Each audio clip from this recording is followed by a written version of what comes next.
마을에 정말 인자와 온유함으로 정평이 나 있고 명망 있는 한 목사님이 계셨습니다. 그의 소문은 주변에 이웃 이 마을까지도 다 소문이 자자해서 인덕이 훌륭하다, 정말 온유하다, 이런 소문이 나신 목사님이에요. 그러니 마귀의 표적이지 않겠습니까? 모든 마귀들이 이제 달라붙어서 물질로 유혹하고 이성으로 유혹하고 배고픔과 경제적인 것 여러 가지 겁박하면서 두려움과 겁을 주지만 이 목사님은 과연 소문대로 의연하고 전혀 요동함이 없이 그 모든 시험과 유혹을 다 이겨냅니다. 이 잔챙이 마귀들이 안 되니까 대장 마귀가 이번에는 나섭니다. 야, 내가 한 수 가르쳐 줄게. 잠깐 뒤로 나와봐. 하더니 대장 마귀가 그 목사님 귀에다 대고 한마디 하니까 그냥 한 번에 주저앉아 버리죠. 무슨 말을 했을까요? 자네 친구 이번에 아무개가 옆에 마을에 감독이 되었다네 라는 이 말에 주저앉아 버리고 얼굴이 울그락불그락 하면서 이 말로 그는 무너집니다. 아니, 그 인간이 어떻게 나보다 먼저 감독이 될 수가 있어? 라는 이 말을 하죠. 여러분, 우리 인생에서 시기와 질투가 없는 사람이 과연 있을까요? 시기와 질투. 어린애도 누가 가르쳐주지 않아도 자연스럽게 시기와 질투는 그냥 우리의 인간의 본능은 그냥 자연스럽게 배워가고 있고요. 그걸 하지 말라고 해도 누구나 합니다. 그러면 나이가 지긋한 어르신들은 시기심이 없을까? 그런가요? 우리 할머니 보니까 시기심 많더라고요. 손자들이 뭘 하면 굉장히 시기심이 많아요. 무슨 말입니까? 시기는, 이 질투는요, 남녀노소, 상하 지위를 막론하고 누구에게나 다 넘어갈 수 있는 그런 우리 인간의 에너지를 집중시키는 정말 부정적인 감정 중에 하나예요. 여러분, 우리를 이 질투라는 감정, 시기심이라는 감정이 딱 지배하는 순간 그것에서는요, 아무도 자유로울 수도 없습니다. 이런 말이 있더라고요. 시기심은 1000개의 눈을 가지고 있다. 그러나 그 가운데에 어느 한 개의 눈도 올바로 보이지 않는다. 이런 말을 합니다. 시기심이 만약에 우리 안에 딱 작동이 되면요, 1000개의 눈이 그냥 그 사람을 향해서 그냥 날카롭게 바라보기 시작하고 어느덧 그 한 개의 눈도 제대로 보지 못하고 결국 송곳이 되고 가시가 되어서 그 대상을 향해서 난도질한다라는 말이겠죠. 여러분, 그렇습니다. 인간은 좀처럼 다스리기 어려운 이 욕망 중에 하나가 바로 이 시기심이라고 할 수 있습니다. 아무리 어떤 유혹에도 끄떡이 없고 넘어지지 않는 사람일지라도 이 시기심만큼은 누구나 다 자유로울 수 없고 누구나 다 쉽게 넘어갈 수 있는 거라고 할 수 있습니다. 여러분, 우리에게 있어서 시기심은 남의 얘기가 아니라 바로 나 얘기예요. 나 얘기. 우리는 3주 전부터 무엇이 우리의 인생을 진짜 풍성하게 하고 진짜 행복하게 하는가? 외적인 조건이 아니라 이미 하나님께서 우리에게 주어진 너무나 많은 이것들이 소소한 것이 우리의 행복의 조건이었다는 사실을 하나하나씩 우리가 깨달아가고 있습니다. 관계, 인간관계의 소중함, 그리고 자족함을 통해서 너무 과욕 부리지 않고 살아가는 삶이야말로 우리를 진짜 풍성하게 하고 행복하게 한다라고 말씀을 나누었어요. 그렇다면 오늘 세 번째 시간으로 우리가 진짜 무엇을 행복하게 하는가, 무엇이, 그건 바로 다름이 아니라 온유라고 할 수 있어요. 온유. 여러분, 자족을 가로막는 장애물이 있다면 그것은 너무 과한 욕심인 과욕이라면 온유함을 방해하는 장애물은 대표적으로 아마 시기심이 아닐까 싶습니다. 시기심과 온유가 완전히 정반대의 성질의 것은 아닐지라도 오늘 본문을 보면요, 시기심을 나타내는 두 명의 사람과 그럼에도 불구하고 시기하거나 화를 내거나 여러 가지 원망하거나 이런 것을 택하기보다는 온유함으로 그의 마음을 다스렸던 한 인생을 교차하여서 대비하여서 우리들에게 소개하는 내용이 오늘 본문의 내용입니다. 여러분, 시기심과 질투심 뭐 큰 차이가 없을 것 같아요. 여러분들은 어떨 때 시기가 나던가요? 저 같은 경우는 어떤 분이 목사님, 부목사님들이 너무 설교도 잘하시고 너무 좋아요. 그러면 제 얼굴은 그렇군요. 참 좋으신 분들이 오셨네요. 하하 하면서 제 마음 한편으로는 좀 불편해지기 시작합니다. 뭘 말해요? 예, 계속 우리 부목사님들 칭찬해 주세요. 칭찬하셔야죠. 목사님들 너무나 좋으신 분들이에요. 하지만 제 마음속에서 한편으로는 뭔가 조금 올라오는 게 있다는 거예요. 이게 속일 수 없는 인간의 감정이고 인간의 본성이라고 할 수 있습니다. 죄성이죠, 이 인간의. 그전에는 아무런 것도 없는데 시기심이 발동되는 순간 어떻습니까? 부목사들한테 날카로워지기 시작하고 막 지시하고 갑질하기 시작하는 게 보통 수순 아니겠습니까? 여러분, 이게 얼마나 인간이 행복을 놓쳐버리고 불행한 거예요. 우리 아내분들, 남편분들이 TV 보다가 예쁜, 늘씬한, 막 쭉쭉 빵빵, 소위 말하는 그런 배우들이나 그런 셀럽들이 다 막 나온다고 해봐요. 막 침을 질질 흘리거든. 채널 다른 데로 확 돌리거나 그날 밥 안 주고 막 싸우지 마세요. 그냥 그런가 보다 하고 넘어가십시오. 다 막 그러잖아요. 막 지금 막 웅성웅성 하시네요. 어떻습니까? 우리에게 그게 뭐예요? 시기심은 아이들만 있는 게 아니라 누구나 다 보편적으로 갖고 있는 인간의 본성 중에 하나라고 할 수 있습니다. 여러분, 우리나라도 세계적으로도 이런 시기와 질투 때문에 범죄가 많이 발생돼요. 2003년도인가 유명한 거여동 사건, 거여동 고교생 동창 사건 아시지 않습니까? 무슨 고교생 찾는, 동창생 찾는 사이트에서 고등학교 때 친했던 이 여자친구 서로 만났는데 그때부터 불행이 시작되는 거예요. 나는 불행하게 사는데 저 인간은 멋진 남편 만나고 애들도 2명 알콩달콩 토끼 같은 애를 데리고 사네. 그게 갑자기 배가 아파지기 시작하고 질투가 시작됩니다. 그러고 나서 그 친구 집을 찾아가면서 계속 남편과의 은밀한 유혹을 하고 결과적으로 해서는 안 된 일이, 이 갓난아기의 비닐봉지에다가 머리를 씌워서 질식시키고 또 5살 딸짜리를 또 죽여버리고 동창도 죽여버려서 그 남편을 차지하겠다는 이런 완전 범죄를 꿈꿨던 일이 이 나라에 있지 않습니까? 그런 사건뿐만 아니라 질투와 시기심으로 인하여서 일어나는 한 해의 범죄가 만만치 않아요. 사단은 가장 처음에 살인사건이 어디서부터 시작되는지 아십니까? 바로 형제간의 이 둔기로 때려서 죽이는데, 바로 살인사건도 어디서 시작됐냐면 시기심에서 시작됐다는 사실 아십니까?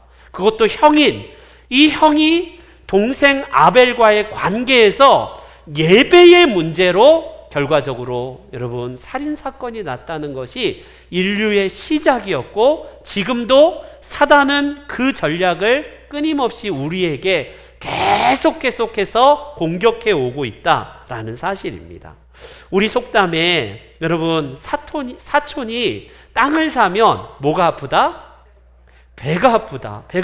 왜 그 배가 아파요? 원래 이 속담의 어원은 정확한 건지는 모르지만 사촌이 땅을 사서 이제 농사를 지으려면 뭔가라도 걸음이라도 있어야 되는데 내가 도울 건 없고, 그래 인분이라도 도와줘서 배가 아픈 그 인분이라도 내가 공급해줘서 땅의 경작물을 풍성하게 해야겠다. 그런 거에서 일제시대에 이게 완전히 바뀌었다는 말을 합니다. 모르겠습니다. 이게 사실인지. 사촌이 땅을 사면 배가 아파서라도 그를 돕는 마음은 온데간데 없고 갑자기 배가 아파지기 시작하지 않나요? 먼 데까지 갈 것도 없어요. 우리 교회 안에 담임 목사가 새가족 어서 오세요 막 칭찬하고 환영하는 순간 내가 평생 이 교회에서 봉사하고 섬기는데 저 목사 한 번도 나한테 칭찬해 준 적이 없는데 이게 뭐지 하면서 바로 질투와 시기심이 발동되는 것이 우리 인간 아니던가요? 어떻습니까? 여러분 어때요? 남에게는 좋은 만약에 커피를 딱 대접하는데 나에게는 그냥 후진 커피를 주는 순간 비교하면서 우리는 시기와 질투를 하는 게 우리의 본성이라고 할 수 있습니다. 여러분은 어떻습니까? 우리의 가정에서, 우리의 인간관계에서, 우리의 교회 생활 가운데에서도 시기심은 끊임없이 우리를 향해서 유혹하고 도전해 온다라는 사실입니다. 오늘 본문은요, 바로 이 대목에서 시기심과는 전혀 반대의 행동과 삶을 살아간 한 인물을 소개하는데, 그 사람이 바로 오늘 본문에는요, 모세라고 말합니다. 지면에서 모세보다 더 온유한 사람이 없었다라는 사실입니다. 이 비교급은 모세가 흠 하나 없는 사람이다라는 말이 아니라 상대적으로 누구에 비하면 온유하다라는 말을 지금 하고 싶은 거예요. 성경의 기자가 이 본문을 통해서 드러내고 싶은 것은 모세야말로 이 사건에서 다른 선택을 한 게 아니라 온유를 선택해서 그의 인생 진짜 마음을 지켰던 것처럼 또 한편의 인생은 그 상황에서 시기와 질투를 통해서 남의 행복을 짓밟고 내가 올라가겠다라는 본성 때문에 결과적으로 어떻습니까? 하나님으로부터 혼쭐나는, 진짜 호되게 혼쭐나는 사건을 오늘 본문에 소개하고 있습니다. 여러분, 아론은 어떤 사람이에요? 아론? 모세의 친형이자 3살 터울의 형이자 모세와 함께 대역사를 이룬, 출애굽의 대장정의 이 역사를 이룬 위대한 지도자 중에 한 명이 아론이에요. 아론은 모세의 2인자로서 늘 그늘의 아래 가려져 있습니까? 아닙니까? 아닙니다. 모세에 더불어서 늘 모세의 스피커가 되어서 함께 이 위대한 일들을 감당하고 있어요. 그렇다면 여자였던 미리암은 어떤가요? 여자니까 미미하고 열등했던가요? 놀랍게도 미리암은 여자 선지자라고 소개할 정도로, 그리고 출애굽을 정말 성공적으로 출애굽했을 때에 이스라엘의 모든 여자들을 다 거느리면서 통솔하면서 하나님을 찬양하며 노래하고 춤추었던 그런 대상이에요. 더군다나 출애굽기 기자는요, 출애굽기가 시작될 때의 여성이지만 아직 어리지만 이 미리암이 모세라는 한 인물을 살리는 일에 혁혁한 공과 결정적인 역할을 했다는 것을 빠짐없이 기록하고 있어요. 모세, 생명이 경각간에 달렸던 그 모세를 바로의 딸에게 이제 소개를 하고 바로와 함께 더불어서, 바로의 딸과 더불어서 이 모세를 살리는 1등 공신이 누구예요? 미리암 아닙니까? 거기서뿐만 아니라 출애굽 전체 과정에서 여성의 지도자로서, 여선지자로서 혁혁한 공을 세웠던 사람입니다. 그래서 그런지 몰라도 미가 선지자는 미가서 6장에서 모세와 아론과 미리암을 출애굽의 핵심 영도자, 지도자 3인방으로 소개하고 있을 정도로 대단한 사람들이에요. 어느 하나 빠질 것 없이 누가 더 우월하고 누가 더 열등하다는 말이 없을 정도로 각자의 몫에서 충실히 사역을 감당했던 사람들입니다. 그런데 어느 날 이들이 친남매지간이고 이 이스라엘의 위대한 지도자였지만 하루아침에 그들이 시기심이 발동이 됩니다. 가인을 향해서 건드렸던 사탄은 이 아론과 미리암도 가만히 두지 않고 이렇게 비방을 합니다. 2절 한번 우리 볼게요. 본문 2절 다 같이 한번 읽어보겠습니다. 시작.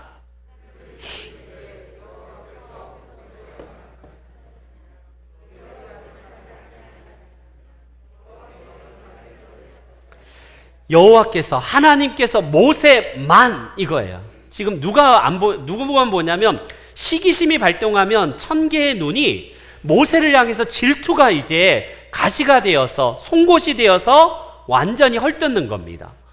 이전에는요 아무 문제가 없었어요. 모세와 더불어서 진짜 동생이지만 동생이 아닌 하나님께서 세우신 지도자로서 잘 섬겼을 때는 아무 문제 없습니다. 내가 불행하다고 느낄 여지가 없어요. 그런데 어느 날 모세만, 이게 도대체 뭐지? 이게 뭐야 하면서 하나님이 모세만 말씀했냐? 우리와도 계시를 통해서 말씀하시는 분이 하나님이다. 우리도 어디 하나 빠질 것 없는 지도자인데 왜 모세만 지도자로서 저렇게 각광을 받느냐라고 하면서요, 모세를 비방하기 시작하고 결국 모세의 권위를 도전하는 내용이 갑자기 이 민수기 12장에 등장을 해요. 여러분, 이게 뭡니까? 우리는 시기심이 먼 옆집 사람, 내가 알지도 못하는 지구 반대편의 사람에게 시기하지 않습니다. 모세의 가족의 예에도 나타나듯이 우리 가정 안에 이게 비극적인 시기심으로 인하여서 지금도 의절하는 그런 상태에 있는 형제들이 있을 거예요. 여러분, 어떻습니까? 우리의 친인척 가운데에 가장 가까운 친인척인데 하루아침에 의절해서요, 정말 슬프게도 시기심과 여러 가지 경쟁심 때문에 지금도 불행하게 살아가는 분들이 없지 않습니까? 형제지간이고 부모와 자녀지간임에도 불구하고 이런 일들이 비극적이게도 우리 가까운 사람 사이에 일어나고 있다는 겁니다. 흥미로운 것은 왜 비방했을까? 왜 갑자기 하루아침에 모세의 권위에 도전하는 이런 해서는 안 되는 일을 했을까? 1절에 힌트가 나오거든요. 다시 한번 우리 1절 한번 읽어볼게요. 1절 시작.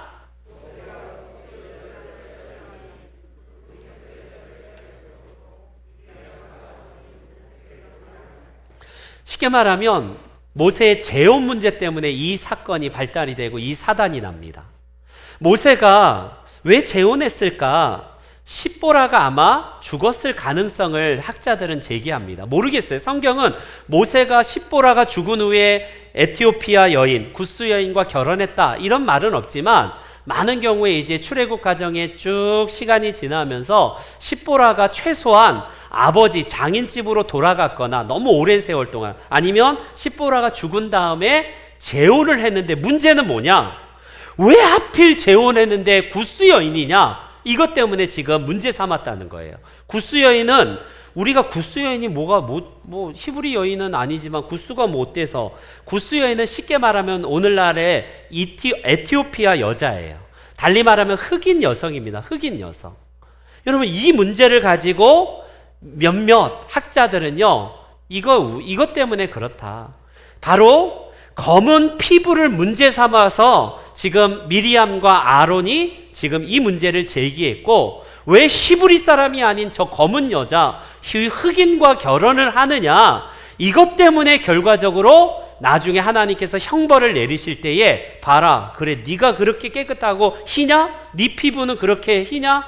너가 그렇게 인종차별하고 색깔 그렇게 하냐? 미리암을 하얗게 문둥병을 걸리게 하셔서 미리암의 피부가 하얗게 바꾸어 놓으셨다. 그거를 역설적으로 하나님께서 네가 그만큼 깨끗하냐? 그래 깨끗해봐라 해서 형벌을 내린 게 나병이었고 그의 피부가 희게 되었다. 이렇게 해석하더라고요. 맞습니까, 여러분? 어떤 것 같아요? 그럴듯하지 않나요? 까무잡잡한 피부를 가진 구스 여인을 취했던 이것 때문에 비방했더니 하나님께서 미리암을 형벌 주셨을 때에, 벌하실 때에 피부가 희게 되는 이 나병을 주셨다. 얼견 굉장히 그럴듯한 해석 같지만 이게 바로 현대 시각으로 성경을 해석하는 잘못된 방법입니다. 대표적인 거예요.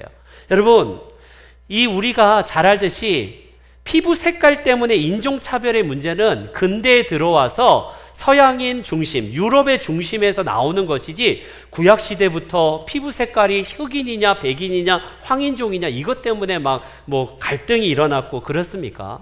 이거는 이 시대의 눈으로 성경을 해석하기 때문에 이런 어마어마한 해석들이, 그럴듯하지만 정말 말도 안 되는 해석들이 나오는 거예요. 그렇다면 왜 미리암과 아론이 재혼하는 게 뭐가 어때서 그것 때문에 왜 비방을 했을까? 이 부분을 풀어야 되는데 뭐겠습니까? 여러분, 그동안 3인방으로서 모세와 더불어서 아론과 미리암은 모든 이스라엘 백성들의 추앙을 받고 존경을 받고 지도자급의 이 위치에 있었던 이 관계였습니다. 근데 하루아침에 모세가 아내를 얻었는데 구스 여인을 취하였어요. 이 구스 여인과 재혼을 했습니다. 갑자기 모세가 모세에게 영향을 끼치는 사람이 아내가 아니겠어요? 아무래도 누구나 다 그렇지 않습니까? 부부간에 가장 영향을 끼치는 관계가 되고 나름대로 큰 영향을 행사하면 자기들이 자리가 점점 설 자리가 잃어버릴까 봐 아무래도 이게 지금 시기심이 발동이 되어서 구스 여인을 취한 것을 때문에 비방했다고 보는 것, 이런 해석이 저도 굉장히 좋더라고요. 어떻습니까, 여러분? 오늘 본문에서 그래서 3절에 온유가 나오는 거예요. 해석이 이게 자연스러운 것 같습니다. 비방하는, 그리고 시기심으로 인하여서 모세를 비방하고 모세의 권위에 도전했던 이 미리암과 아론과는 달리 모세는 지상에서 어느 누구보다도 온유했다라는 것을 대비시켜주는 걸 보면 이 해석이 더 정확하고 맞는 해석이 아닐까 싶습니다. 그러므로 오늘 본문에서 중요한 이슈는 구스 여인이 피부가 까맣냐 하얗냐 이게 문제가 아니었어요. 구스 여인과 재혼함을 통하여서 영적 권위가 혹시 우리가 조금 더 결여대가 되고 저 여인이 모세에게 더 많은 행사를 하면 자기들이 소외될까봐 그게 지금 시기심이 난 거예요. 그래서 모세만 유일무이한 하나님으로부터 계시를 받는 통로냐? 우리도 하나님으로부터 계시받을 수 있다. 우리도 모세 못지않는 지도자다라고 자기 목소리를 내기 시작한 겁니다. 여러분 어떻습니까? 이 대목에서 이들은요 적지 않은 나이에요. 최소 80이 넘으신 분들입니다. 다 노인들이에요.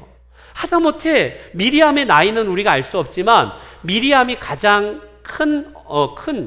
우리 가장 누나인 것처럼 보여지는데 최소한 90이 거의 다 됐지 않겠습니까?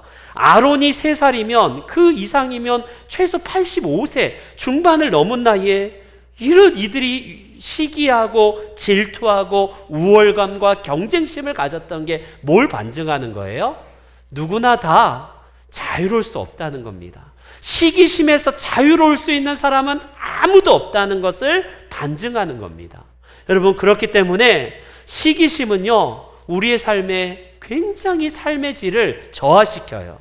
내가 전에는 아무 불편함이 없었던 우리의 관계가 어떻습니까? 하루아침에 나보다 더 괜찮은 조건의 사람들을 보자마자 굉장히 배알이 꼴리고 굉장히 지금 배가 아파지기 시작하고 어떻게든지 저가 가진 것을 시기하고 굉장히 질투하는 게 우리의 본성 아니겠습니까?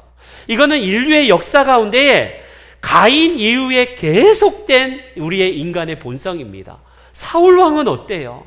사울의 왕의 자리에 앉아서 진짜 지복, 진짜 행복함을 누렸을 그 위치와 그 스펙에도 불구하고 이 시기심 때문에 다윗을 평생 쫓아다니면서 괴롭히고 죽이기 위해서 혈안이 되었고 왕으로서 해야 될 일들을 잘 못했지 않았습니까? 너무 불행한 인생이에요. 너무 행복한 조건을 다 갖추고 있지만 질투와 시기로 인하여서 망해버린 인생이 사울의 인생 아닙니까? 성경의 인물뿐만 아니라 오늘날에 이르기까지 우리의 가족 안에서, 우리의 형제 간에서, 우리의 부모와 자녀 간에서 지나친 경쟁심은 결과적으로 우리를 행복하게 하는 게 아니에요. 물론 우리가 선의의 경쟁을 통해서 우리 아이들이 부모로부터 더 칭찬받고 사랑받기 위해서 공부 열심히 해서 좋은 대학 갈 수도 있습니다. 아주 좋은 긍정적인 결과를 맞이할 수 있어요. 좋은 선의의 경쟁심 같은 건. 그러나 많은 경우에 이 불행한 경쟁심 때문에 인생이 망가지고 우리의 삶이 불행해지는 것이 얼마나 많습니까? 미리암과 아론의 예를 보세요. 그들은요 이 두 사람은 모세와 피부치이 아니겠습니까? 근데 경쟁심이, 이 질투심이 발동하는 순간에 우리가 모세보다 못한 게 더 뭐가 있냐? 이렇게 나오기 시작하여서 결과적으로 그동안 쌓아왔던 그들의 명성이 하루아침에 와르르 무너지게 될 수 있다라는 것입니다. 이제 중요한 것은 이 대목에서 모세가 왜 온유했을까? 그는 왜 다른 것을 선택해도 선택할 만한데 왜 온유를 끝까지 붙들고 있을까? 여러분 이게 우리에게 중요한 우리의 마지막 메시지예요. 여러분 모세는 원래 어떤 사람입니까? 그도 한 성격 하거든요. 하나님으로부터 얼마나 지쳤는지 모세야 반석을 향해서 명해라, 물이 나도록 명해라 했더니 승질나 갖고 이 지팡이를 2번 확 치면서, 쉽게 말하면 내가 언제까지 당신들 뒤지덕거리 하고 언제까지 이렇게 살아야 되냐고 막 승질내는 거예요. 화를 냅니다. 모세도 한 성격 하거든요. 그도 사람인지라 이 인간의 본성이 얼마나 약하다는 걸 알 수 있지 않습니까? 그가 반석에 명하라는 하나님의 말씀을 정면으로 거부하면서 반석을 때리면서 2번씩이나 쳐가면서 다혈질적인 그런 마음을 가졌던 사람이 이 모세 아니에요? 더 청년 때는, 더 젊었을 때는 막 사람 죽일 정도로 그렇게 다혈질적인 사람 아닙니까? 그러나 이 대목에서만큼은 하나님이 그에게 누구보다도 온유했다라는 말씀을 합니다. 여러분, 이게 무슨 말일까? 하나님의 응답은 그 이후에 이제 4절 이후에 쭉 나오고 있는데, 모세를 향해서 비방했던 내용이 뭐예요?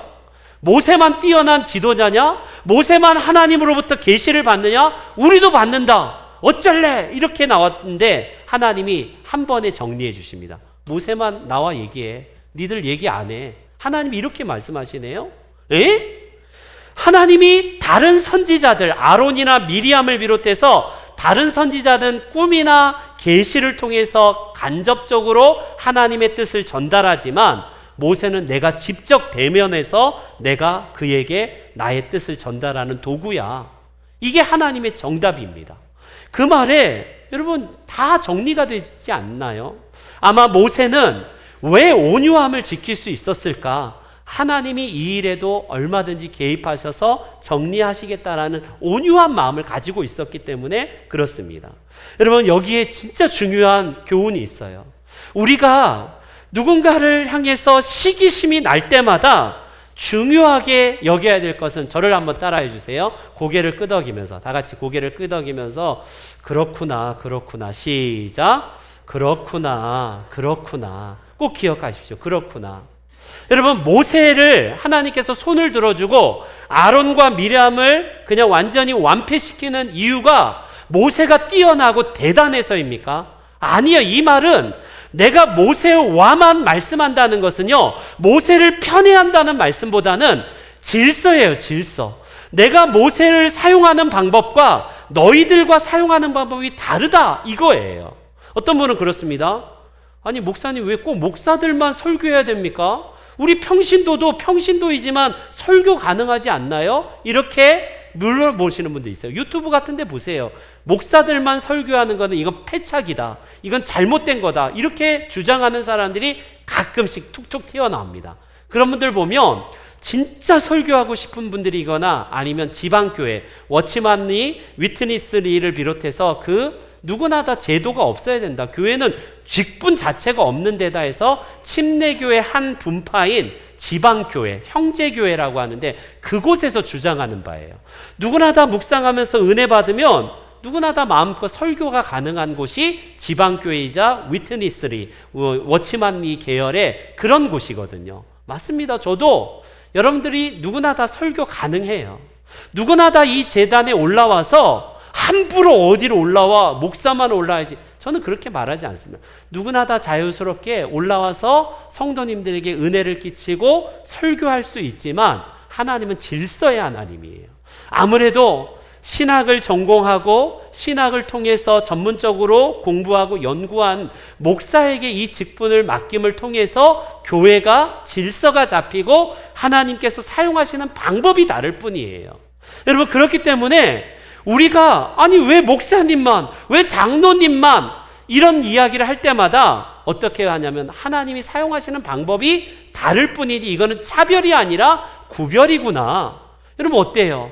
머리와 손이 쓰임이 다른 것처럼요, 틀린 게 아니에요. 하나님은 은사와 각종 달란트를 통해서 우리에게 다르게 쓰임받는 뿐이지 이거는 우열의 개념이 아니라는 사실입니다. 차별의 개념이 절대 아니에요. 그렇기 때문에 누군가가 나와 다르다는 이유 때문에 여러분 시기심이 나거든 시기심으로 받지 말고 이렇게 받으셔야 돼요. 아, 그럴 만한 이유가 있구나. 여러분 부자를 보면서 저 도둑놈, 우리 한국 사람들의 묘한 그런 마음이 있잖아요. 정직한 부자, 깨끗한 부자가 없다라고 누구나 다. 그래서 어떻게든지 사기치고 저 후려쳐갖고 저놈 돈 벌었을 거야. 이런 우리의 본성이 있어요, 한국 사람들은. 여러분, 그럴 때마다 아, 저 사람은 진짜 돈 벌 이유가 있었나 보다. 진짜 성실하게 일했나 보구나. 진짜 좋은 부모 만나서 유산을 물려받을 수도 있었겠구나. 최소한 이런 식으로 해석하고 받아들이면 너무 편해요. 불행할 이유가 없습니다. 그런데 그런 모습을 보면서 저런 놈도 돈 벌고 행복한데 나는 이게 뭐야 하는 순간 시기심이 되고 내가 굉장히 불행해지는 사람이 되는 거예요. 누군가가 나보다 더 높아진 자리에 올라가 있습니까? 아, 저 사람은 그럴 만한 이유가 있어서 그래. 아, 그렇지. 충분히 자격이 있었겠구나. 그렇겠구나. 이게 우리가 지금 인생을 행복하게 하는 비결이에요. 다시 한번 옆 사람들을 한번 보면서 훈련하죠. 아, 그럴 수 있겠군요. 그렇구나 한번 해야겠습니다. 시작.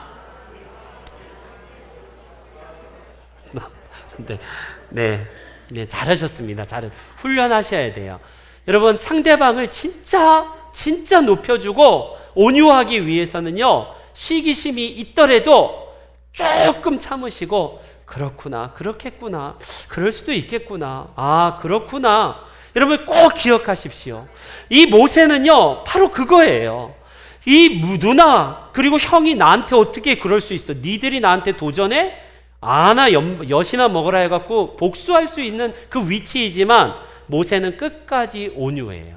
근데 이 대목에서 성경은 그 이후에 즉각적으로 이 말을 듣자마자 여러분 아론은 바짝 엎드립니다. 하나님 앞에. 여러분 한번 우리 11절 말씀 한번 읽어볼까요? 11절 읽지는 않았지만 11절 말씀 다 같이 읽어볼게요. 시작.